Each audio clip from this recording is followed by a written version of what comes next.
Hello မင်းလားခင်ဗျကျွန်တော်ဒီနေ့ပြောပြသွားမှာက page quality အဝိုင်းအောင်ဖြစ်တဲ့ဥစ္စာဘယ်လိုပြပြရမလဲ page quality အဝိုင်းအောင်ဖြစ်တော့ခဲ့ပြီဆိုရင် Facebook team ကိုဘယ်လို affiliate တင်ပြီးစအောင်လုပ်တော့မယ်ဆိုပြီးဒီနေ့ဒီဗီဒီယိုအားလုံးအသေးစိတ်လုပ်ပြီးကျွန်တော်ပြပြရှင်းပြပေးမယ်ဖြစ်ပါတယ်။အဲဒီဆုံးနားလေသဘောပေါက်အောင်ဒီအောက်မှာဘာကြောင့်ဒီလိုမျိုး story လာလဲဘာကြောင့်ဒီမှာ root of span ဆိုပြီးထိရလဲဆိုတော့အကြောင်းနဲ့ပတ်သက်ပြီးကျွန်တော်ပြပြပေးမယ်။တချို့ page တွေ original content တင်လာတယ်ဘာ copy မှမလုပ်ဘဲနဲ့သူတို့ page မှာ genuine content တင်သွားတယ်ဘာကြောင့် root of span ဆိုပြီးထိပြီးမှ page quality အဝိုင်းဖြစ်တော့ခဲ့တဲ့ဆိုတော့မေးတဲ့လူတွေများတဲ့အတွက်ကျွန်တော်ဒီဗီဒီယိုမှာတေချာလေးပြောပြရှင်းပြပြီးမှတည်း page quality အဝါရောင်နဲ့အစင်းအောင်ဖြစ်အောင် review တင်ဖို့ဒီနေ့အားလုံးအသေးစိတ်လုပ်ပြီးကျွန်တော်ပြောပြပေးမယ်ဒီမှာတစ်ချက်ကြည့်မှဆိုရင် comment standard violation ဆိုမှဒီအောက်မှာ solution နဲ့ rule of span ဆိုပြီး5ချိန်ထိထားပါတယ်ဒီ page owner နဲ့ကျွန်တော်စကားပြောတဲ့အချိန်မှာဒီ page owner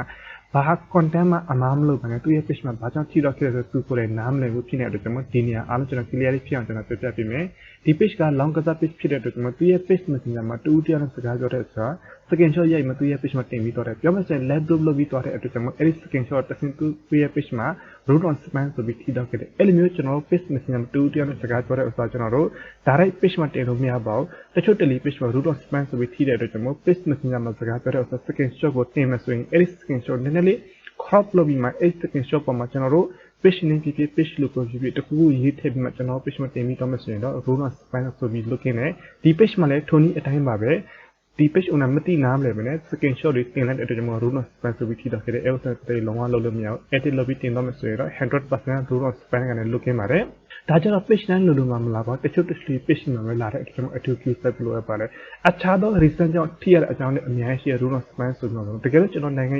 page ပါညာဆိုလို့ရှိရင်နိုင်ငံရေးအကြောင်းနဲ့ပတ်သက်ပြီးနိုင်ငံရေးစုပူတောင်းကျမှုနဲ့ပတ်သက်ပြီးတင်ပြတော့မှဆို root on span ဆိုပြီးလာတယ်ဒါမှမဟုတ်လို့ရှိရင်ကျွန်တော်တို့ဒီ sell ဆိုတဲ့စကားလုံးနဲ့ပတ်သက်ပြီးကျန်တဲ့စကားလုံးနဲ့ပတ်သက်ပြီးရေးပြီးသွားမယ်ဒါမှမဟုတ်ရင်ကျွန်တော်တို့ဒီတူတယောက် screenshot ကိုကျွန်တော်တို့ blacklist ရေးပြီးမှ page မှာတင်ပြီးသွားမယ်ဆိုရင်ကျွန်တော် page မှာ root on span ဆိုပြီးလာတဲ့အတွက်ကျွန်တော်အဲ့ဒီဥစ္စာနဲ့ပတ်သက်ပြီးလုံးဝလုပ်လို့မရဘူးတကယ်လို့ကျွန်တော်တို့တူတယောက်နဲ့စကားပြောတဲ့ဥစ္စာ page မှာစကားပြောတဲ့ဥစ္စာကျွန်တော်တို့ဒီ screenshot ရိုက်ပြီးတင်မယ် blacklist လုပ်ပြီးတင်မယ်ဆိုရင်တော့အခုနကျွန်တော်ပြောတဲ့အတိုင်းပဲနည်းနည်းလေး crop လုပ်ပြီးမှ app ပေါ်မှာကျွန်တော်တို့ဒီ page logo ဖြစ်ဖြစ် page name ဖြစ်တခုခုရေးထည့်ပြီးမှ page မှာတင်ပြီးတော့မှဆိုရင်တော့ root on span နဲ့ 100% looking ပါတယ်ဒီ page ကလည်းကျွန်တော် service အထားလို့ဆိုရင်ဒီနေ့နဲ့ဆို7ရက်73ရက်ရှိပြီဒီ page မှာရှိတဲ့အမှားနဲ့ပတ်သက်ပြီးအားလုံးဖယ်ရှားပြီးမှဒီ page owner လည်းကျွန်တော်အားလုံးပြောပြတဲ့အချိန်မှာဒီ page owner အားလုံး like နိုင်ပြီးမှဒီ page မှာအခုဆိုရင် original content genuine content ရှိရဒီ screenshot ပတ်သက်ပြီးအားလုံးဖြတ်ပြီးမှဒီ page owner အားလုံး edit လုပ်ပြီးတင်ထားတဲ့အတွက်ကျွန်တော်ဒီ page ကို review လုပ်ဖို့လို့အားလုံး step by step လုပ်ပြီးကျွန်တော်ပြပြပေးမယ် review လုပ်ရတော့အရင်လွယ်ကူတယ်ကျွန်တော်တို့ဒီ page ကိုဘယ်လို setup လုပ်ပြီးတော့ရတယ်ဘယ်လိုပြင်ပြီးတော့ရတယ် part 1 video မှာကျွန်တော်အားလုံးအသေးစိတ်လုပ်ပြီးကျွန်တော်ပြပြပေးတယ်ဒီ part 2 video မှာလုံးဝကျွန်တော် review တင်ဖို့တင်နေပတ်သက်ပြီးကျွန်တော်ပြပြပေးတဲ့အတွက်ကျွန်တော် review တင်ဖို့ကျွန်တော် link ဖွင့်ထားရှိရတဲ့အတွက်အဲ့ link ကိုကျွန်တော် direct သွားလိုက်ပါမယ် okay ကျွန်တော်ဒီနေ့တစ်ချက်လာမယ်ဒီနေ့လာရတဲ့အကြောင်းရင်းကျွန်တော်ဒီမှာဆိုရင်9ချိန်လောက် strike ထိထားတဲ့အတွက်ကျွန်တော်ဒီနေ့တစ်ချက်လာမယ်ဒီဥစ္စာတစ်ချက်နေပြီးသွားလိုက်ပါမယ်ပြီးလို့ရှိရင်ကျွန်တော်ဒီဥစ္စာတစ်ချက်နေမယ်ပြီးရင်ကျွန်တော်ဒီမှာဆိုရင်ဒီ page ရဲ့နာမည်တစ်ချက်ရေးထည့်သွားမယ်အတွက်ကျွန်တော်ဒီနာမည်တစ်ချက် copy ကူးလိုက်ပါမယ်ပြီးရင်အခုနေ့တစ်ချက်ပြန်လာပြီးမှ page လုပ်ပြီးသွားမယ်နောက်တစ်ခုကျတော့ကျွန်တော်ဒီနေ့တစ်ချက်နေပြီးမှ page ရဲ့ URL link copy ကူးထည့်ရမယ်အတွက်ကျွန်တော် page home လာမယ်ပြီးရင်ဒီနေ့တစ်ချက်လာမှာစကားပြောမြန်တော့ကိန်းနည်းနည်းသိခံပေးကြပါနော်ကျွန်တော်ဒီအားလုံး step by step လုပ်ပြီးကျွန်တော်ပြောပြတယ်ကျွန်တော် affiliate မတင်ငယ်ဘာလို့ရှင်းပြလဲဆိုအဲ့ဒီဥစ္စာနားလေသဘောပေါက်ပြီးမှတဲ့အဲ့ဒါကျွန်တော် review တင်လို့ရတယ်အဲ့ဥစ္စာနားမလဲပဲကျွန်တော် review ဘာညာတင်ပြီးတော့ကျွန်တော် page မှာဘလောက်ပဲ review တင်နေဘလောက်ပဲ setup လုပ်လို့ပဲကျွန်တော် page ကပြန်မစင်မထပ်ပြီးစိုးတော့နိုင်တဲ့အတွက်ကျွန်တော်အဲ့ဒီအမှားနဲ့ပတ်သက်ပြီးရှောင်ကျဉ်သွားရမှာဆိုတဲ့အတွက်ကျွန်တော်အစမှာပြောပြပြီးအဲ့မှာကျွန်တော် review တင်ပေးတယ် okay ကျွန်တော်ဒီနေရာမှာ affiliate တင်မှာစာသားရေးထည့်သွားရမယ့်အတွက်ကျွန်တော်ဒီအချက်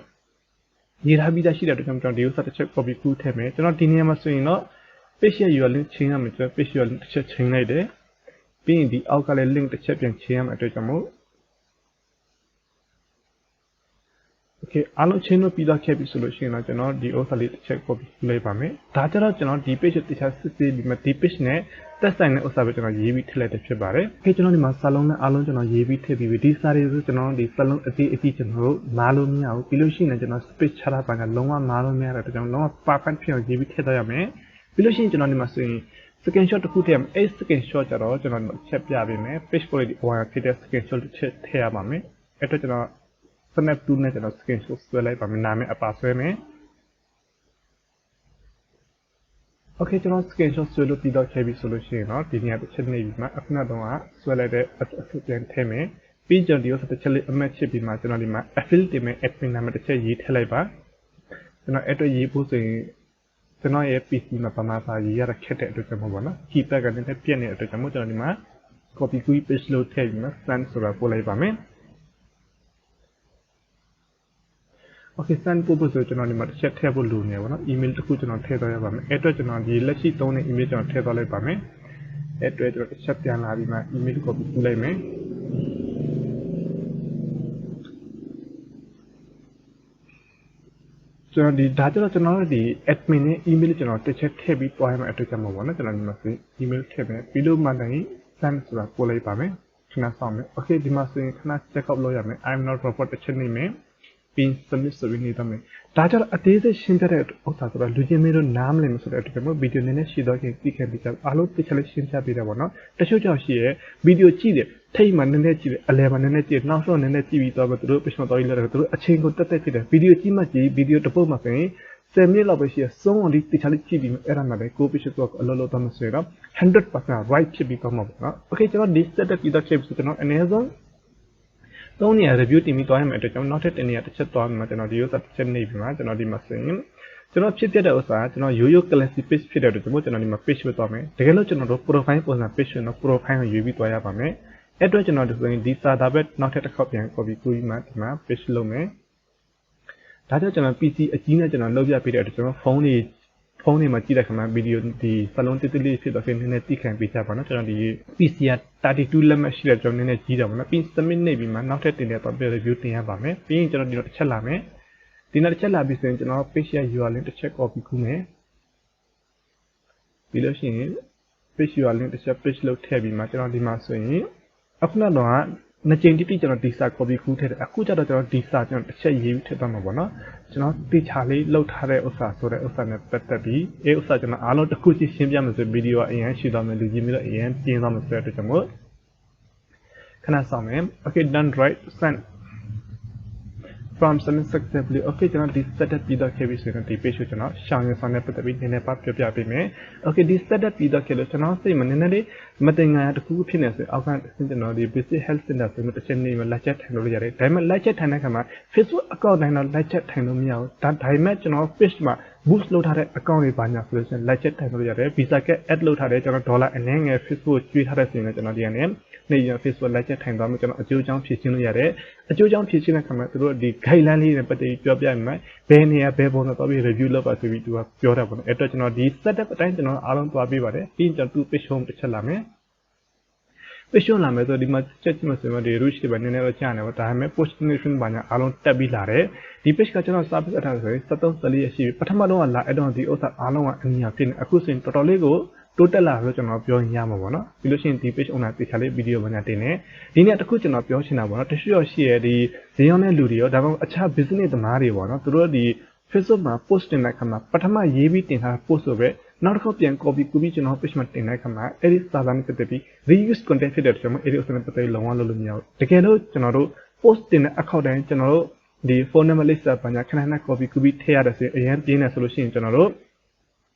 note ထဲမှာအရင်ဆုံးကိုကိုရေးထည့်ပါအဲ့ဒီ note ထဲစာပဲကျွန်တော်တို့ဒီ page မှာ copy ကူးပြီးတင်လို့ရတယ် note ကနေ copy ကူးပြီး page မှာတင်လို့ရတယ်တကယ်လို့ page နှစ်ခုသုံးခုရှိရဆိုရင်တော့ပဲ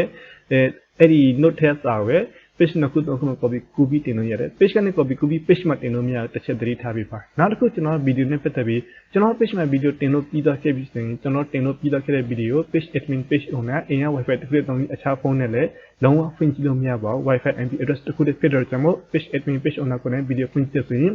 Englishman 2 download တဲ့ page Englishman page view 2 download ဆိုမှဒီ Facebook တင်မဲ့ limited original content ပေးမဲ့ view တွေပါတယ်လို့ရှိပဲချပေးတဲ့အတွက်ကြောင့်အဲဥစ္စာနဲ့ပတ်သက်ပြီးလုံးဝလုပ်လို့မရဘူးနောက်တစ်ခုကျွန်တော်ပြောချင်တာကျွန်တော် page မှာတင်လို့ပြီးတော့ခဲ့တဲ့ video content post တွေကိုကျွန်တော်ကိုယ်တိုင်အခြား group တောင်းပေါင်းများစွာမှာ sharing လုပ်တော့လို့မရပါဘူးအဲ့လိုမျိုးလုပ်ပြီးတော့မှဆိုရင် page quality အခက်မသိအနည်းဖြစ်သွားနိုင်တယ် reach ပဲကျသွားနိုင်တဲ့အတွက်ကြောင့်မို့ share နဲ့ပတ်သက်ပြီးလုံးဝလုပ်လို့မရဘူးနောက်တစ်ခုကျွန်တော်ဒီနေ့ပြောချင်တာကျွန်တော်တို့ page admin page owner sharing မလုပ်ဘူးတချို့ကျတော့ fake account ကိုယ့်အကို fake အဲ့ဒီ fake account တွေဒီ page မှာတင်ထားတဲ့ post မှန်တယ်မရဘူး group ပေါင်းဒီ50 100ပေါင်း sharing လုပ်တဲ့ခါမှာအဲ့ဒီလောက်ခပေါင်းများတဲ့ခါမှာ page ကတော့အနည်းငယ်ဖြစ်တော့ခဲ့တယ်အဲ့ဒီဥစ္စာနဲ့ပတ်သက်ပြီးလုံးဝလုပ်လို့မရဒီနေ့တစ်ခုကျွန်တော်ပြောချင်တယ်တကယ်လို့ကျွန်တော်တို့က fake account sharing လုပ်လို့မရဘူးဆိုကျွန်တော် page မှာရှိတဲ့ follower တွေက sharing လုပ်ရင်ရလားဆိုရင်ကျွန်တော် page မှာရှိတဲ့ follower sharing လုပ်လို့ 100% ရတယ်သူတို့ကြတော့အခြားနေရာအခြား location အခြား internet တခုအခြား phone တစ်လုံးနဲ့ဒီ page မှာတင်ထားတဲ့ post တချို့တလီလောက်ပဲအခြား group မှာတစ်ကြိမ်လောက် sharing လုပ်ပြီးတော့တယ်သူတို့ရဲ့ account မှာ sharing လုပ်တဲ့များတဲ့အတွက်အဲ့ဒါကိစ္စမရှိဘူးဒါပေမဲ့ Facebook account တစ်ခုတည်းနဲ့ဒီ page မှာတင်ထားတဲ့ post မှန်တယ်များအားလုံးကို group ပေါင်း50တရားမှာ sharing လုပ်ပြီးတော့လို့ရှိရင် Facebook အနေနဲ့အမြင်ကြည့်ပြီးတော့လို့ရှိရင် page ကို register လုပ်ဖို့နိုင်အောင်နော် Facebook ကဒီ process ကိုသူတို့ဘယ်လိုလုပ်ပြီးတော့တည်တဲ့အတွက်ကြောင့်မို့ပေါ့နော်တကယ်လို့ကျွန်တော်ဘယ်လောက်ပဲလူလဲလုပ်ပါဒါပေမဲ့အနေနဲ့အမြင်ကျွန်တော် page ကိုထိခဲ့တဲ့အတွက်ကြောင့်မို့ဒီ page နဲ့ပတ်သက်ပြီးကျွန်တော်တိကျ significance လိုက်နာပြီးတော့မှဆိုရင်ကျွန်တော် page က 100% growth ဖြစ်ပြီးသွားတာပေါ့နော် Okay ဒီနေ့မှာဒီလောက်ပဲအားလုံးကျွန်တော်ကျေးဇူးတင်ပါအားလုံးနားလည်သဘောပေါက်မှထင်ပါတယ်တကယ်လို့လူချင်းမင်းတို့ရဲ့ page မှာဖြစ်စေ account မှာဖြစ်စေအဲ့ဒါတခုကြုံတွေ့လာခဲ့တဲ့ page quality အနည်းအဝါဒါမှမဟုတ် ADS နဲ့ပတ်သက်ပြီးအကြောင်းအမျိုးမျိုးဖြစ်လာခဲ့တဲ့အပေါ် Viber နံပါတ်10 contact လုပ်မှမြင်မြင်ဦးနိုင်ပါတယ်အားလုံးကျွန်တော်ကျေးဇူးတင်ပါတယ်